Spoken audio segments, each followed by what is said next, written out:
Just getting introduced to the world of employee stock options. They are simple call options, right? They are simple call options that are given on a company's stock, call option on a stock given to the employees of the company. So these are not the ones that are traded on the market, traded on the exchanges, but these are the ones that are given by the company to its employees.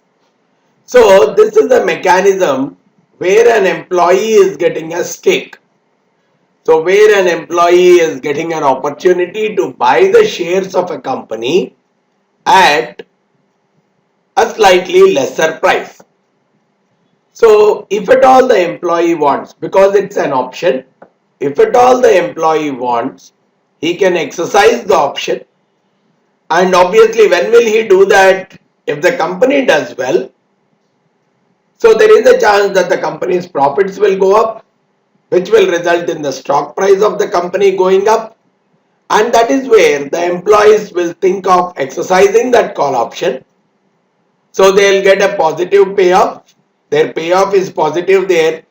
And the moment they are buying that share at a strike price which is lesser than the spot price, that difference they are going to realize by selling the stock. They are immediately buying the stock and selling it. They are buying it at a strike price which is lesser than the market price and immediately selling off the stock at the market price itself. That is what is the way they can make a gain through this employee stock option. And even from the company's perspective, the motivation for them, especially for technology companies, this is the best way they have really felt to attract and retain the best employees. And this kind of a mechanism results in giving a very attractive pay packages in the form of the stock option. And what we see is some companies, they try to offer it only to their senior management, whereas some companies, they offer it at almost every layer in the organization. Generally, this model goes very well with the startup companies because they may not have the required resources to pay all their employees what they would really get in the market, right? If I am a very experienced person, probably if I join an established firm, if my salary is some X, the startup may not be in a position to pay me that X, match my salary which I get with the established firm. So the only way I get attracted to a startup is they load me with bunches of stock options. So if the company does well, the shares are then going into the IPO, then the options become more and more valuable. I should be able to sell the shares at by buying them at a much cheaper price, sell them at a much higher price. So this is the major background behind the issue of stock options to the employees by the company. But however, post the crisis and all, we see that nowadays they are not that heavily popular as they used to be a few in the previous decade. But still, this idea has not died off. Still, the companies are behind in terms of giving the options to their employees and still looking at this being one of the mechanisms to retain the best talent.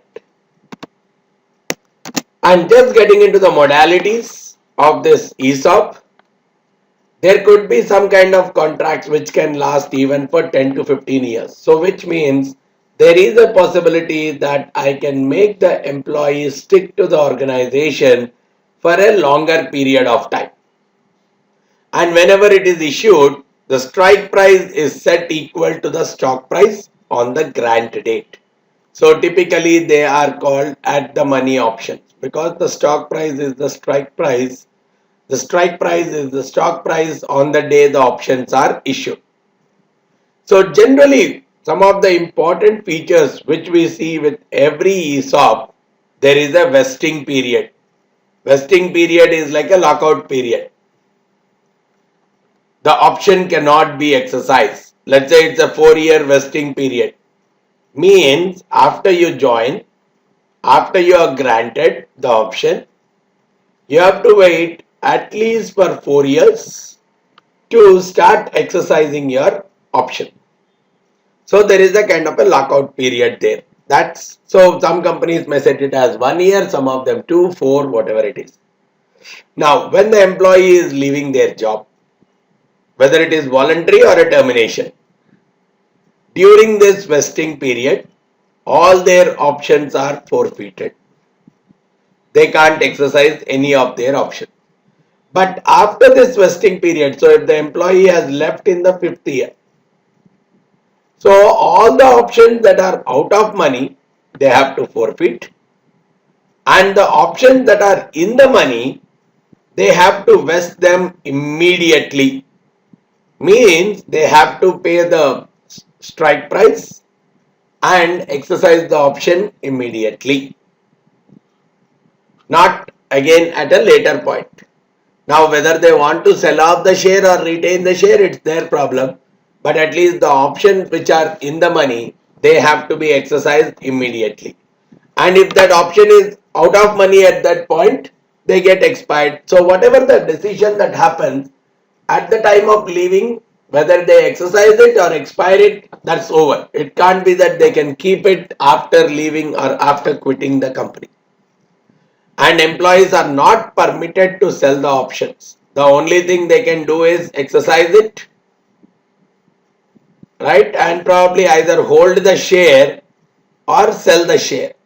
So whatever they do, they have to do with the share, not with the option. So this is one of the prime reasons we find that in case of employee stock options, the employees really try to exercise early itself. Whereas we talked about that a regular call option issued on the exchange, there is no motivation for exercising it early. Whereas when we are talking about ESOP, it is very much a benefit to exercise it early because I can't sell it at any point. So the only thing all I may have to do is buy the underlying share and either hold it or sell it. So when the employee is exercising at any point in time the options, the new shares are being issued by the company and those new shares are being sold to the holder of the option for the strike price, which in general is lesser than the spot price of that particular share in the market at that particular point in time. So this is where I have to talk about the early exercise decision. If at all I want a cash from the option, the only way is I have to exercise the option, buy the share and sell it.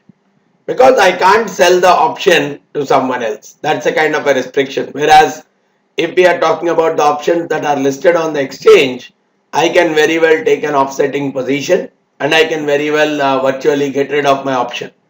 The same thing does not hold true in case of ESOP. So the tendency, what we generally see in the market is the people try to exercise the options early than what we are seeing with respect to the exchange traded or traditional over the counter call option. So this is one major significant difference we see between the employee stock options and the traditional call options that are listed on the exchange or over the counter.